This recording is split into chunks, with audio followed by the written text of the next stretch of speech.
দুটি পায়রা আর একটি ঘুঘুর মধ্যে মিলমিশ খুব।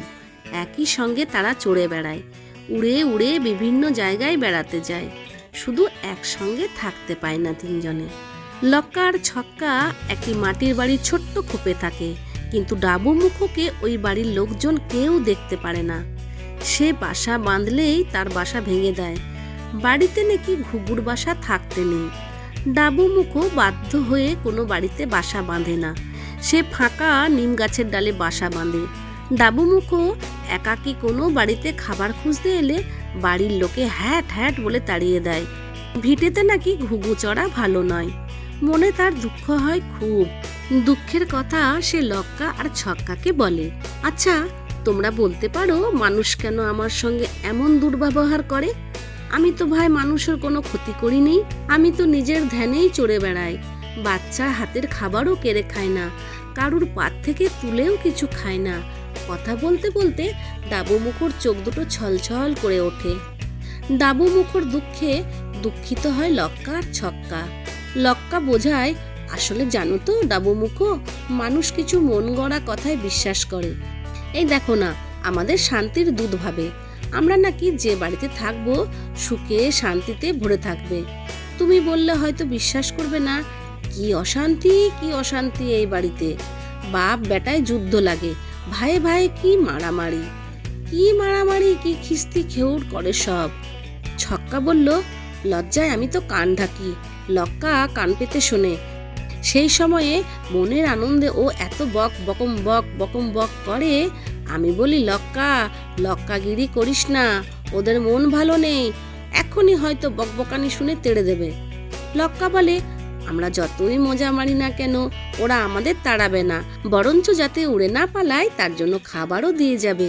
অবশ্য যদি ঘুঘু হতাম রেহাই ছিল না, ভাবত সব অশান্তি ঘুঘুদের জন্য। ডাবু মুখো বলল, তোমাদের কপাল ভালো, খাবারের জন্য থাকার জন্য ভাবনা করতে হয় না। পাপ করেছিলাম তাই ঘুঘু হয়েছি, নিজে পরিশ্রম করে বেঁচে আছি।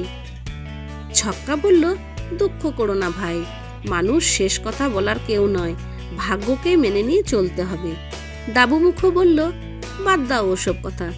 শুনেছ কি পেয়াতে মনসাতলায় পাখিদের কীর্তনের আসর বসবে? নবদ্বীপ থেকে শঙ্কচিল আসবে কীর্তন গাইতে, মৎস্যপ হবে। লক্কা বলল, তাই নাকি? তাহলে তো দারুণ মজা হবে। ছক্কা যাবি তো কীর্তনের আসরে? ছক্কা বলল, যাব না মানে? কীর্তন শুনি আর না শুনি মৎস্যপ তো খেতে পাবো। ডাবু মুখো বলল, তোমার ভাই ভজনের থেকে ভোজনে মন বেশি। ডাবু মুখোর কথায় লক্কা আর ছক্কা হাসতে লাগলো। ডাবু মুখো দুঃখের সঙ্গে বলল, এবার আসি ভাই, এ বাড়ির ছেলে ছোকরা বুড়ো বুড়ি আমাকে দেখতে পেলে ঢিল ছুড়বে, আমার জন্য তোমাদেরও কষ্ট বাড়বে। ডাবু মুখো চলে গেল। নির্দিষ্ট দিনে তিনজনে কীর্তনের আসরে হাজির হলো। অনেক পাখালি এসে হাজির হয়েছে।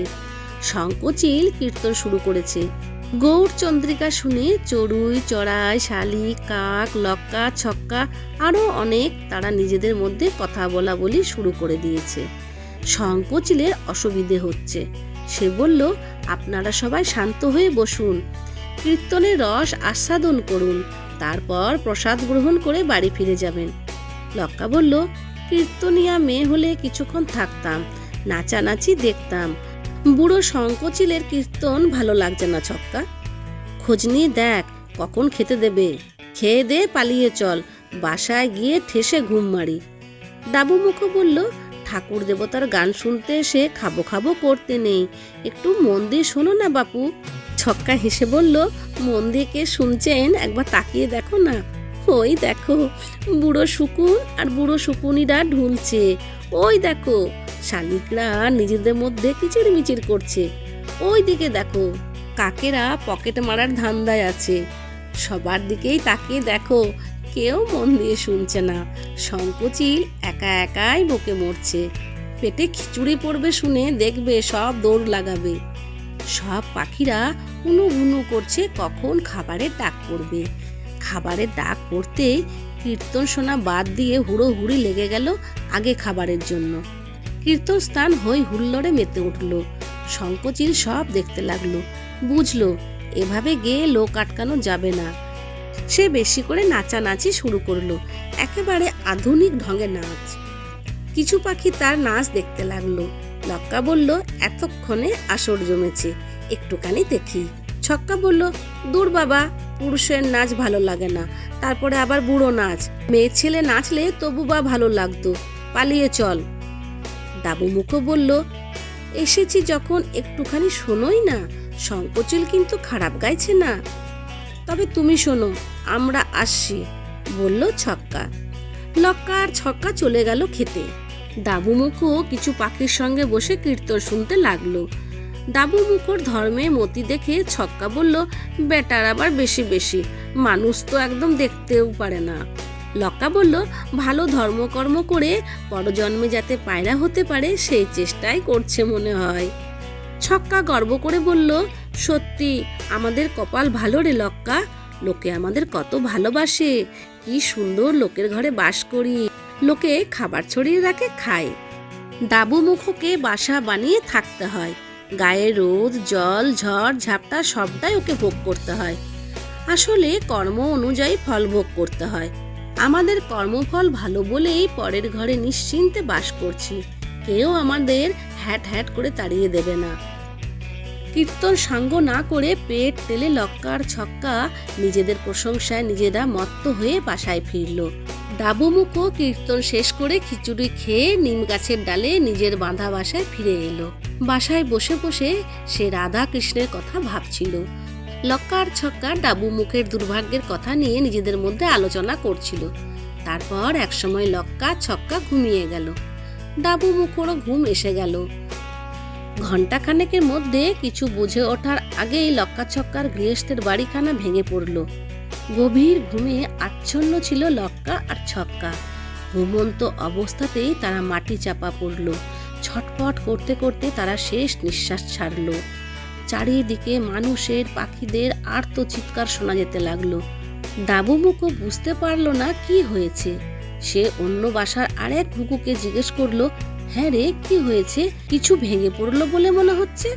সে বলল, ভূমিকম্প হয়েছে, ওই দেখো সামনের বাড়িখানা কেমন ভেঙে পড়েছে। ডাবুমুখো দেখলো সত্যিই তো বাড়িখানা ভেঙে পড়েছে। ওই বাড়িতেই তো লক্কা ছক্কা আছে, তাহলে লক্কা আর ছক্কা চাপা পড়ে যায়নি তো? হে ঠাকুর, তুমি ওদের রক্ষা করো। লক্কা আর ছক্কা রক্ষা পেল না। সকাল হলে ডাবুমুখো বন্ধুদের খোঁজে বের হলো। দেখলো দুজনেই চাপা পড়ে আছে। বন্ধুদের হারানোর শোকে ডাবুমুখোর চোখ বেয়ে জল এলো। বন্ধুদের জন্য তার করার কিছু থাকলো না। শুধু তার মনে হলো পরের ঘরে বাস না করলে বন্ধুদের হয়তো এভাবে চলে যেতে হতো না। বন্ধুরা, আমরা এই কাহিনী থেকে এই শিক্ষায় লাভ করি, পর ভাতই ভালো, তবে পর ঘরই ভালো নয়। সকলকে শুভ নববর্ষের শুভেচ্ছা জানিয়ে এখানেই শেষ করছি। বাই।